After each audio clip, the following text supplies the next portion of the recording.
Apocalipsis 4:1.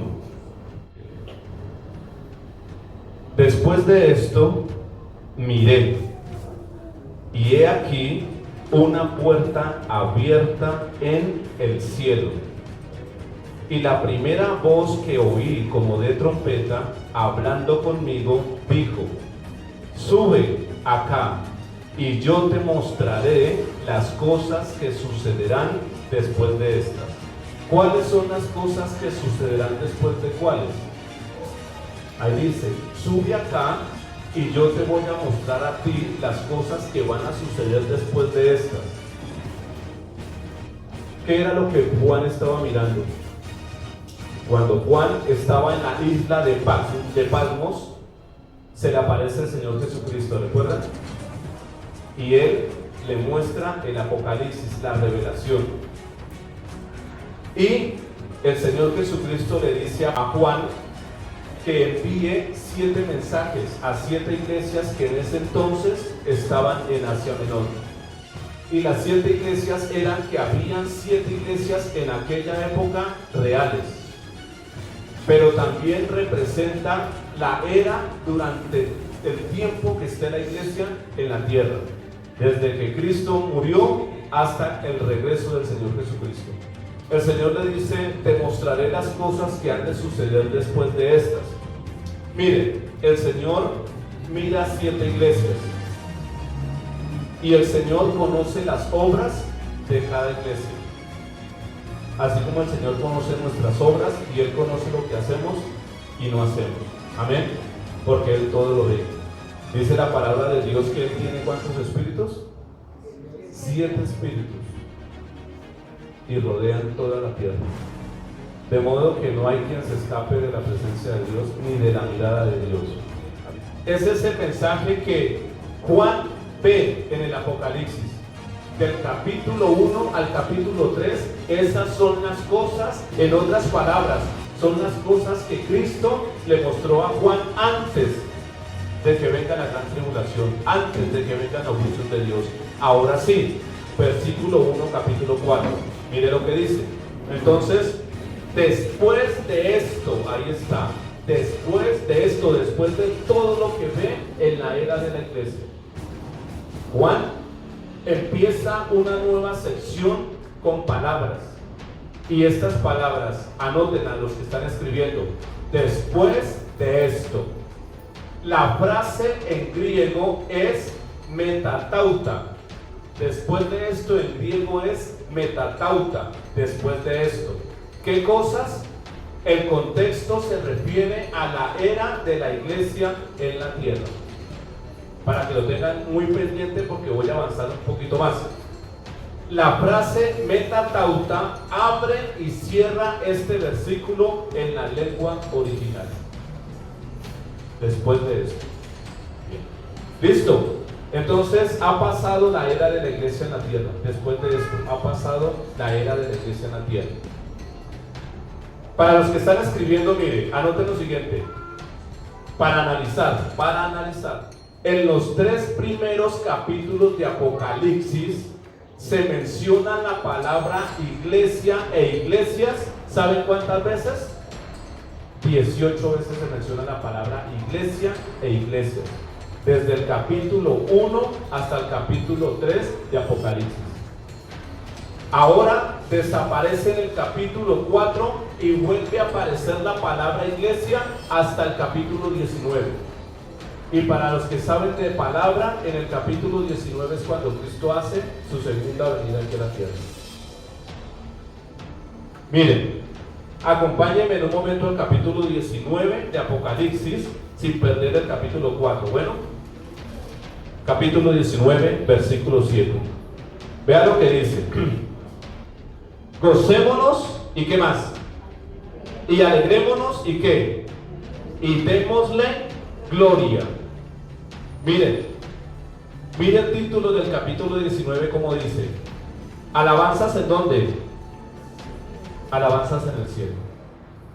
Mire, esto es solo para ponerle lógica y para estar pendiente.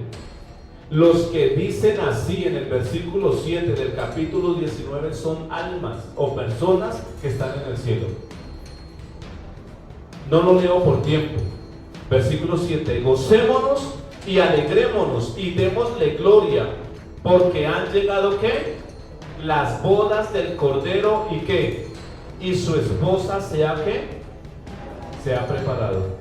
Versículo 8. Y a ella se le ha concebido que se vista como de lino fino, limpio y ¿qué más? Y resplandeciente, porque el lino fino es las acciones justas de los santos. O sea, mi interpretación, porque yo sé que hay personas que no creen en esto, pero mi interpretación: la iglesia aparece desde el capítulo 1 hasta el capítulo 3 de Apocalipsis y deja de aparecer. Cuando viene la tribulación y todo lo que presenta Apocalipsis, no aparece la palabra ni iglesia, ni esposa. No aparece, sino que aparece hasta el capítulo 19. Y en la escatología, el capítulo 19 es cuando Cristo se aparece allá en el cielo y todo ojo le va a ver descender del cielo. Y con el resplandor de su venida matará al anticristo y al falso profeta y los lanzará vivos al horno que arde con fuego y azufre. La pregunta mía es la siguiente: ¿en dónde está la iglesia desde el capítulo 4 hasta el capítulo 18? ¿En dónde está? Bueno, para pensar. Bien, para pensar. Bueno, hay un grupo piadoso. Dios ha tenido dos grupos. Vean, presten atención a esto también. En el Antiguo Testamento, el grupo elegido de Dios, ¿quién era? El pueblo de Israel. Y el grupo elegido en el Nuevo Testamento, ¿quién es? La iglesia. Para pensar, si la iglesia no aparece en esos capítulos del 4 al 18, ¿qué pueblo queda? Queda aquel pueblo para quien vino la salvación. La salvación vino ¿para quién? Para Israel. A los suyos vino. ¿Y qué hicieron los suyos? Le rechazaron, lo escupieron, le pegaron, lo crucificaron, lo mataron. Ahora ¿qué ha hecho? A esta gente que rechazaron al Señor, bueno, ok, me rechazan, listo. Ahora voy a ir a otra persona, a otro grupo de personas que son los gentiles. Entonces, el grupo que queda ahora, y vuelvo y digo, mi interpretación y la interpretación de los grandes escatólogos es esta: el único grupo que Satanás puede encontrar en la gran tribulación para atormentar es el pueblo de Israel. La iglesia no. Miren, le voy a mencionar un capítulo, un versículo que está en Apocalipsis 12, búsquenlo allá, Apocalipsis 12. Y ahí en Apocalipsis 12 vamos a mirar el versículo 7. Miren lo que dice. Después hubo una gran batalla en el cielo. Miguel y sus ángeles luchaban contra el dragón. Y luchaba el dragón y sus ángeles, o sea, los demonios. Versículo 8. Pero no prevalecieron ni se halló ya lugar para ellos. ¿En dónde? En el cielo. Quiere decir que en la actualidad aún Satanás puede tener acceso al cielo. Pero Satanás también es conocido como el acusador de nuestras almas. Satanás hace lo siguiente: ve al hermano X haciendo pecado. ¿Y sabe qué hace el diablo? Sube automáticamente. Mire lo que está haciendo el hermano X. Y ve a la hermana Y y automáticamente sube y dice: mire, su hija Y, mire lo que está haciendo. El acusador de nuestras almas.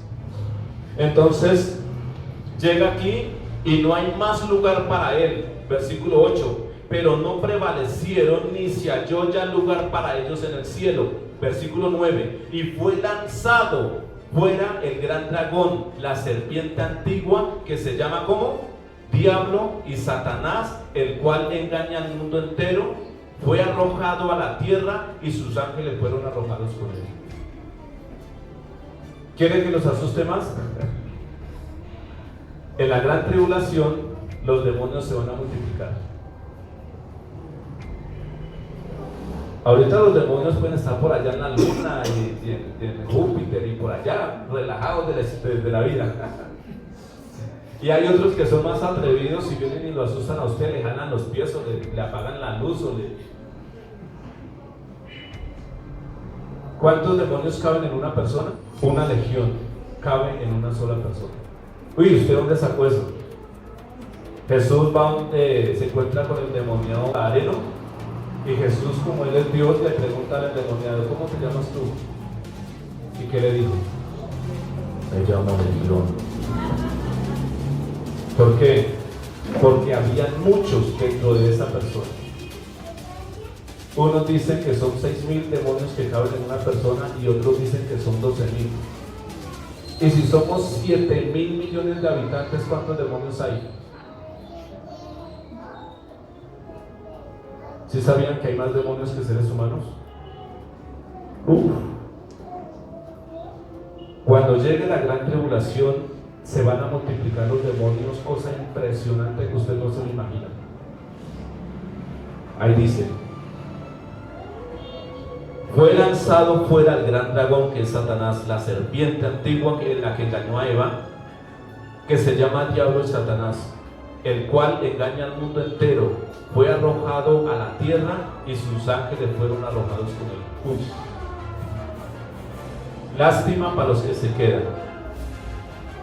Miren, versículo 10. Entonces oí una gran voz en el cielo que decía: ahora ha venido la salvación, el poder y el reino de nuestro Dios y la autoridad de su Cristo, porque ha sido lanzado fuera, ¿quién? El acusador de ¿quién? De nuestros hermanos. Satanás, el diablo, el acusador de nuestros hermanos. Mire, el que los acusaba, ¿dónde? Delante de nuestro Dios. ¿Cada cuánto? ¿Les estoy diciendo mentiras? No les estoy diciendo mentiras. El diablo aún tiene acceso a la presencia de Dios y nos acusa día y noche. Pero en el versículo 11, las personas cristianas verdaderamente que tienen al Espíritu Santo en el corazón, miren lo que dice: y ellos le han vencido. ¿Por medio de qué? Por medio de la sangre del Cordero y de la palabra del bautismo, del testimonio de ellos. Y menospreciaron sus vidas hasta la muerte. Por lo cual, alegraos cielos y los que moráis en ellos. Ustedes se han escuchado en Apocalipsis que hay unas partes donde dice ¡ay! ¿Se han escuchado? ¡Ay! El primer ¡ay! ya pasó. Y después aparece el segundo ¡ay! Viene. El tercer ¡ay! También. Y aquí encuentro un ¡ay! Cuando el Espíritu Santo le revela a Juan ese ¡ay!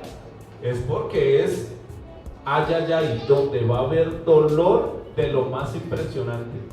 Y mire lo que dice el versículo: ¡ay! De los moradores de ¿qué? De la tierra y del mar, porque el diablo ha descendido a vosotros con gran ira, sabiendo que tiene poco tiempo. El diablo va a arremeter contra la humanidad, más los juicios de Dios, más la naturaleza como se va a levantar, hay de los que queden aquí en la tierra. 12:17. Entonces el 17, miren. Entonces el dragón se llenó de ira contra la mujer. Aquí hay otra interpretación para que tengan cuidado. Otra interpretación: el dragón se llenó de ira contra la mujer. ¿Quién es esta mujer? En el versículo 1, mire: apareció en el cielo una gran señal, una mujer vestida de sol con la luna debajo de sus pies y sobre su cabeza una corona de 12 estrellas. Esta mujer representa el pueblo de Israel. Representa al pueblo de Israel. Y la iglesia es representada en la Biblia como otra mujer, pero una mujer como una mujer virgen, una mujer que está comprometida para casarse con ¿quién? con el Señor Jesucristo. Por eso en el capítulo 19 recuerda lo que dice: alegrémonos y gocémonos porque su esposa se ha preparado. Entonces en el versículo 17 el dragón se llenó de ira contra la mujer y se fue a hacer guerra contra el resto de la descendencia de ella. La descendencia de ella es el pueblo de Israel. En Jeremías dice que cuando venga la gran tribulación, la angustia será para Jacob. Y Jacob es el pueblo de Israel. Y si vamos un momentico al capítulo 7 de Daniel, versículo 21, mire lo que dice: y veía yo que este cuerno hacía guerra contra los santos y los vencía. De modo que si la iglesia no está, y vuelvo y lo reitero, si la iglesia no está en el capítulo 4 al 18 de Apocalipsis, el único grupo santo que va a haber es el pueblo de Israel. El pueblo de Israel, ¿cómo sabe que el anticristo les falló? Porque el anticristo se hará pasar por Dios. Y ahí automáticamente el pueblo de Israel va a abrir los ojos y van a decir: este no era el Mesías que estábamos esperando. El que estábamos esperando fue el que murió allá en la cruz hace 2000 años atrás. Y empiezan a huir, empiezan a ser perseguidos. Bueno, eso va a haber una matazón impresionante. Pero la palabra de Dios dice que Dios le dio poder al anticristo durante 3 años y medio. 3 años y medio. Para hacer guerra contra los santos y poderlos vencer. Mi posición es que la iglesia no pasa por la gran tribulación. Esa es mi posición. O sea, la iglesia desaparece en el capítulo 4, versículo 1. Chao. Y hasta el 19 vuelve a aparecer. ¿Por qué la iglesia no aparece desde el capítulo 4 hasta el capítulo 18? Hay una deducción y hay una doctrina. Para los que me están prestando atención, hay una deducción y una doctrina. La deducción: si el rapto no es doctrina como lo enseñan hoy en día, entonces la iglesia ha sido destruida por Satanás mediante la persecución de los 3 años y medio. Pero yo en la Biblia encuentro un contraste contra eso. Y en Mateo capítulo 16, versículo 18, mire lo que dice: y yo también te digo, le está hablando a Pedro, y yo también te digo que tú eres Pedro, y sobre esta roca, o sea, sobre Cristo, edificaré mi iglesia, la iglesia del Señor Jesucristo. Y sobre él mismo Pedro tenía que construir. Y el Señor le hace una promesa: y las puertas del Hades, del infierno, no prevalecerán contra la iglesia. Esa es una deducción. Si el rapto no es doctrina como lo enseñan hoy en día, entonces la iglesia ha sido destruida o va a ser destruida por Satanás mediante la persecución de los 3 años y medio. Pero yo aquí en Mateo encuentro un contraste: las puertas del Hades no prevalecerán contra la iglesia. Doctrina B: la iglesia más bien ha sido tomada por Cristo Jesús mediante el rapto. Esa es mi postura, esa es mi posición. Si yo creo en el rapto, no me salvo ni me condeno, para que lo tengan muy pendiente. Y si no creyese en el rapto, tampoco ni me condena ni me hace perder, ni me salva. Porque a mí quien me salva es la fe que tengo en ¿quién? En el Señor Jesucristo. Amén. Para que lo tengan pendiente. Vamos a 1 Corintios capítulo 15, versículo 51 al 52. He aquí, os digo un misterio. No todos vamos a morir, pero todos seremos como transformados. En un momento, en un abrir y cerrar de ojos, a la final trompeta, porque se tocará la trompeta y los muertos serán resucitados como incorruptibles y nosotros seremos como transformados. Miren, otro para pensar, porque hay personas que cuando el apóstol Pablo está diciendo que a la final trompeta, ¿sabe qué dicen aquellas personas? Que se está refiriendo a la trompeta número 7 de Apocalipsis, a la trompeta 7 del Apocalipsis. Les voy a dar un dato. Pablo escribe Primera de Corintios en el año 55 y 67 después de Cristo. 55 y 57 después de Cristo, Pablo. ¿Y sabe Juan cuándo escribió el Apocalipsis? Juan escribió el Apocalipsis entre el año 90 y el año 96. Entonces yo digo lo siguiente: el Señor nunca le reveló a Pablo el Apocalipsis. Y cuando el Señor le dice a Pablo que la última trompeta, no se estaba refiriendo a la trompeta número 7 del Apocalipsis, porque hay una diferencia casi de 40 años. Otro punto, el cual en el conocimiento que tengo y en la postura, yo tumbo a los que dicen que el arrebatamiento no existe.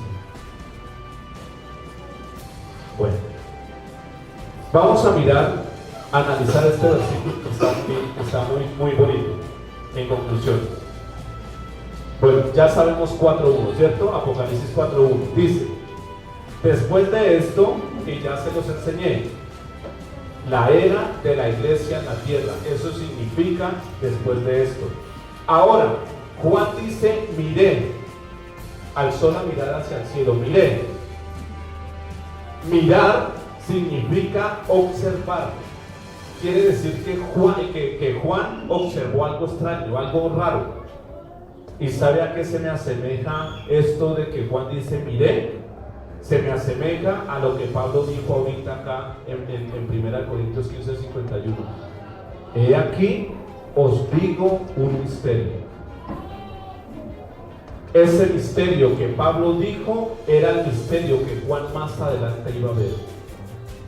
Después de esto, o sea, de la era de la iglesia en la tierra, miré un misterio. Ahora Juan ve dos cosas. Primero, ve una puerta abierta. Estoy leyendo el Apocalipsis 4.1. Vea lo que dice: después de esto miré, y he aquí una puerta abierta en el cielo, y la primer voz que oí como de trompeta hablando conmigo dijo: sube acá y te mostraré las cosas que han de suceder después de estas. Entonces Juan ve una puerta abierta, y esa puerta abierta, ¿saben quién es? Esa puerta abierta, el mismo Jesús lo dijo a sí mismo en Juan 10:9. Juan 10:9, ¿sabe qué dijo Jesús? Vea: yo soy la puerta. El que por mí entrare será salvo, y entrará y saldrá y hallará pastos. Él es esa puerta. Cuando las 10 vírgenes, ¿recuerdan de las 10 vírgenes? 5 son cristianas y 5 son mundanas. Y llega el esposo, ¿cierto? Llega el esposo, ¿y qué se cerró? Se cerró por una puerta. ¡Pah! ¿Y quién estaba dentro de la puerta? El esposo y las vírgenes. De modo que el único que podría cerrar la puerta y volverla a abrir era solamente el esposo, nada más. Porque las 5 vírgenes llegan y empiezan a tocar angustiadamente, y toquen, y lloren, y griten, y desesperadas casi que se desmayaban: ábrenos, ábrenos. Y miren lo que dice: ábrenos, Señor. Quiere decir que le está diciendo al esposo: esposo, ábrenos. No les puedo abrir porque no sé ustedes quiénes son. Cristo es la puerta. Lo segundo que Juan observa, mire ahora: y la primer voz que oí como de trompeta hablando conmigo. Voz como de trompeta, para los que están escribiendo, significa voz de mando, voz de autoridad y voz de orden, de aquella persona que da una orden. Miren lo militar: un militar habla al pelotón, ¿cierto? y automáticamente quedan firmes. Hagan aquello, hagan esto. Esa voz es una voz de orden, una voz de autoridad, una voz de mando. Bueno, ¿se acuerdan cuando Lázaro estaba en la tumba? Y el Señor, ¿qué le dijo? Sale, Lázaro, ¿ya? Porque como Jesús es Dios y Él en su voz tiene una autoridad, tiene un mando, y Él dice y se tienen que hacer las cosas. Una vez Jesús iba caminando y se encontró con una higuera y la higuera no tenía fruto, y entonces Jesús iba a comer de la higuera, y como la higuera no tenía fruto, la maldijo. ¿Sabe qué le dijo? Nunca más vuelvas a dar fruto. Así le dijo. ¿Cuántos segundos pasaron y la higuera quedó seca? Porque esa es la voz de Dios. Vamos a 1 Tesalonicenses 4:16. Algo que a mí mismo me enseñó. Después de esto, y que nunca se me olvidará, después de esto, lo que vio Juan en el capítulo 4:1 es la era de la iglesia en la tierra. Después de esto, o sea, los problemas que se han vivido en la iglesia. Ok, miré, quiere decir que observó y vio un misterio. He aquí una puerta abierta, que es Jesucristo, y es la entrada al cielo. Y oí una voz como de trompeta, y vi como Pablo, antes de que el Apocalipsis fuese revelado. Mire lo que dice Pablo en 1 Tesalonicenses 4:16. Porque el Señor mismo, Jesús, ¿con voz de qué? De mando. ¿Con voz de qué? De arcángel, o sea, de autoridad. Y con voz de trompeta descenderá del cielo, y los muertos en Cristo, ¿qué? Resucitarán primero. Luego nosotros, los que vivimos, los que hayamos quedado, seremos arrebatados juntamente con ellos en las nubes para recibir al Señor en el aire, y así estaremos siempre con Él. Esto le toca las fibras a aquellas personas que creen en el rapto y que verdaderamente lo esperan. El que no cree ni espera, eso es como nada. Mire que yo veo 4 cosas ahí en ese versículo. Primero, el Señor mismo es la voz de mando para los que están escribiendo. El Señor mismo es la voz de mando. Segundo, el Señor mismo es la voz de arcángel en cuestión de autoridad.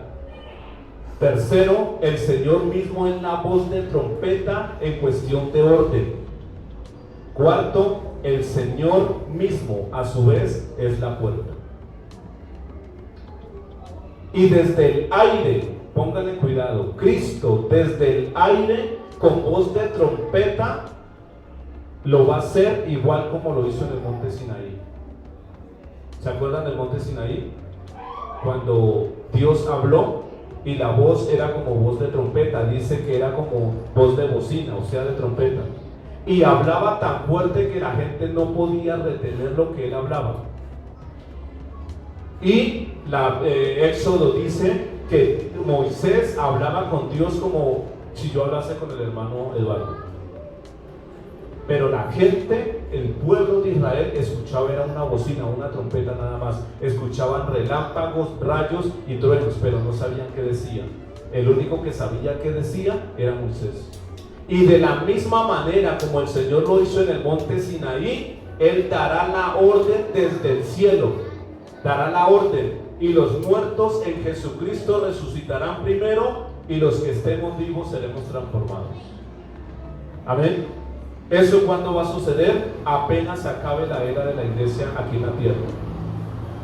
Y dice el versículo 4 de Apocalipsis: y dijo, sube acá, sube acá. Y miren, anoche me quedó sonando ese sube acá. ¿Por qué? Resulta que buscando versículos y versículos, bueno, de pronto fue Dios que tuvo misericordia. Y ese sube acá está representado como el arrebatamiento para los dos testigos en el tiempo de la gran tribulación. Y analizándolo bien, vamos un momentico a Apocalipsis 11:12. Pónganle cuidado, Apocalipsis 11:12. Vea lo que dice. Y oyeron una gran voz del cielo. Miren. Y les decía: subid acá. O sea que está representando lo mismo que está en Apocalipsis 4:1. Subid acá. Y miren lo que dice. Y subieron al cielo, ¿en dónde? En una nube, y sus enemigos lo vieron. Ayer yo me quedé aterrado con esta parte y pude analizar mejor 1 Tesalonicenses 4. Miren, le voy a leer. Cuando la voz le dice a Juan: sube acá, ese sube acá es el arrebatamiento. Y Apocalipsis 11:12 así lo interpreta.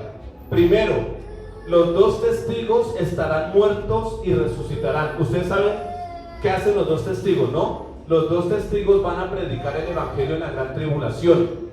Y los dos testigos van a tener un poder dado por Dios. ¿Y cuál es ese poder? Que si alguien les va a hacer algún daño, de acuerdo al daño que la persona le vaya a hacer al testigo, del testigo sale la misma forma en que iba a matar al testigo. ¿Sí me comprende? O sea, si alguien viene a matar al testigo de un tiro, lo que interpreto yo en la palabra de Dios es que el tiro le sale por la culata y lo mata. Porque dice que aquella persona que intente matar a los dos testigos debe de morir de la misma manera como pensaba matar al testigo. Durante 3 años y medio ellos van a tener ese poder. Ellos van a tener poder de hacer y sale fuego y prende al que quieran, como si fueran dragones. De verdad, no estoy hablando. Y tienen el poder de hacer que llueva o de hacer que no llueva. Pero imagínense que después de que se acaben los 3 años y medio, ¿saben qué va a hacer el anticristo? Los va a matar. Pero por lo mismo, porque Dios le da el poder al anticristo. Y el anticristo va a matar a los dos testigos. ¿Y saben qué van a hacer? ¿Qué van a hacer la gente con estos dos testigos? Los van a dejar en público, haga de cuenta que lo estén velando en público, pero a nivel mundial. Porque dicen que los reyes de la tierra, los grandes, los pequeños, se alegraron, se mandaban regalos, porque esos dos testigos habían muerto. Y cuando pasen 3 días y medio, dice la palabra de Dios aquí en el versículo 11, capítulo 11 de Apocalipsis. Pero después de 3 días y medio, entró en ellos el espíritu de vida enviado por Dios y se levantaron sobre sus pies. O sea que no los van a enterrar, los van a tener transmitiendo a nivel mundial que están muertos. Y a los 3 días y medio baja el espíritu de ellos y se mete en ellos y los hace levantar otra vez, en presencia del mundo entero. ¿Y sabe qué pasa? Cuando son resucitados, escuchan una voz que dice: sube acá. Y baja una nube y sube a los testigos y se los lleva para el cielo. ¿Qué simbolismo encuentro yo aquí? Los dos testigos estarán muertos y resucitarán. ¿Y sabe qué le dice Pablo a la iglesia? Los muertos en Cristo resucitarán primero. Los dos testigos tienen que resucitar primero para ser arrebatados. Las personas que han muerto en Cristo tienen que resucitar primero para ser arrebatadas. 2. Los dos testigos, al escuchar la voz de mando, autoridad y orden, subirán al cielo arrebatados en una nube. ¿Y sabe qué dice Pablo? La iglesia también subirá al cielo arrebatada en nubes. Eso es impresionante lo que va a pasar. También yo encuentro 6 sucesos aquí en este pasaje. Primero, el Señor hablará con voz de mando, autoridad y orden, que es lo que representa voz de trompeta, voz de autoridad, voz de mando. Segundo, el Señor Jesucristo bajará del cielo hasta la atmósfera nada más. Hasta la atmósfera va a bajar el Señor. Tercero, los muertos en Cristo van a resucitar. Primero, resucitan los muertos en Cristo. Cuarto, los que estemos vivos seremos transformados. O sea, cuando venga el arrebatamiento de la iglesia, los muertos resucitan, pero resucitan ya transformados, se levantan y son transformados. Y nosotros los que estemos vivos, como no necesitamos resucitar, vamos a ser solamente transformados. Cuando los muertos estén transformados y los vivos estemos transformados, vienen nubes. Cada uno tendrá una nube. Entonces, los muertos en Cristo resucitarán primero, los que estemos vivos seremos transformados. Quinto, los resucitados y los transformados seremos arrebatados en nubes. Y si usted quiere saber más o menos cómo es, vaya a Apocalipsis 11:11. Resucitan los dos testigos, una voz dice, sube acá, baja una nube y se los lleva automáticamente al cielo. Y así como estos dos testigos van a ser llevados en nubes, la iglesia va a ser llevada también en nubes. 6. Las nubes nos llevarán a encontrarnos con el Señor Jesucristo. ¿En dónde? ¿Sabe hasta dónde nos van a llevar? Nos van a llevar cada nube hasta el aire. Puede ser hasta las nubes literal o un poquito más arribita de las nubes. Ahí nos vamos a encontrar con Cristo. Y séptimo, y estaremos siempre con el Señor. ¿En dónde? En el cielo. Y eso es lo que yo leo en ese versículo, 1 Tesalonicenses 4:16. 6 sucesos van a suceder. Y el Señor Jesucristo le dice a Juan en Apocalipsis 4:1: te mostraré las cosas que sucederán. ¿Sabe cuáles son las cosas que sucederán? La gran tribulación. Te mostraré las cosas que sucederán, que es lo que significa la gran tribulación. Después de estas, ¿de cuáles? De la era de la iglesia. Y el versículo 2 de Apocalipsis y acabo. Versículo 2 de Apocalipsis y acabo. Y en cuanto estaba en el cielo Juan cuando escuchó la voz que dijo, sube acá. Al instante. Mejor dicho, más me demoro yo en parpadear que ya estaba en el cielo. Y al instante yo estaba en el Espíritu. Y 1 Corintios capítulo 15 versículo 52. En un momento, miren, en un abrir y cerrar de ojos. La mejor interpretación que yo le puedo dar es eso, un parpadeo. ¿Cuánto demora un parpadeo? Menos de un segundo, ¿no? No, es que no. Hay veces ni uno alcanza a ver que el ojo cierra, pero si lo analiza bien, el ojo cierra y vuelve y abre. En ese momentico, mientras hace así, es lo que significa un instante. Y en un instante yo estaba en el Espíritu. En 1 Corintios 15:52, en un parpadear, mire, en un parpadear sucederán 3 acciones, en un parpadear. Primero, el Señor hablará con voz de trompeta. Segundo, los muertos en Cristo resucitarán. Y tercero, los vivos serán transformados. En lo que dura este parpadear, el Señor se levanta del trono, resuciten, grita desde allá, resucitan, son transformados los vivos, para arriba, en lo que usted muere haciendo así. Por eso, cuando en YouTube y en los que predican dicen que la persona va a desaparecer, ahí está la pura lógica. Porque usted, ¿cómo hace para llegar al cielo en lo que demore parpadeando el ojo? ¿Cómo tendría que transportarse? La única desapareciendo. ¿Sí me comprenden? De ahí es donde sale. Cuando el rapto suceda, la persona desaparece. Porque tienen que suceder 3 eventos en lo que usted demore parpadeando. Y bueno, ahora queda la pregunta: ¿será que esto es doctrina de locos? Hasta el momento yo les leí la Biblia, ¿no? Les leí la Biblia y es lo que está ahí escrito. Entonces, mis hermanos, este es el versículo 1 y versículo 2 de Apocalipsis 4. Nos quedan, ¿cuántos versículos? 3, 4, 5, 6, 7, 8, 9, 10, 11. Nos quedan 9 versículos para analizar. Sé que el tiempo está cerca, y en cualquier momento sucederá eso. Sonará la trompeta ya espiritual y se levantarán los muertos, son transformados. Si nosotros estamos vivos y somos aptos de ir al cielo, también seremos transformados y seremos llevados arriba al encuentro con el Señor. Amén.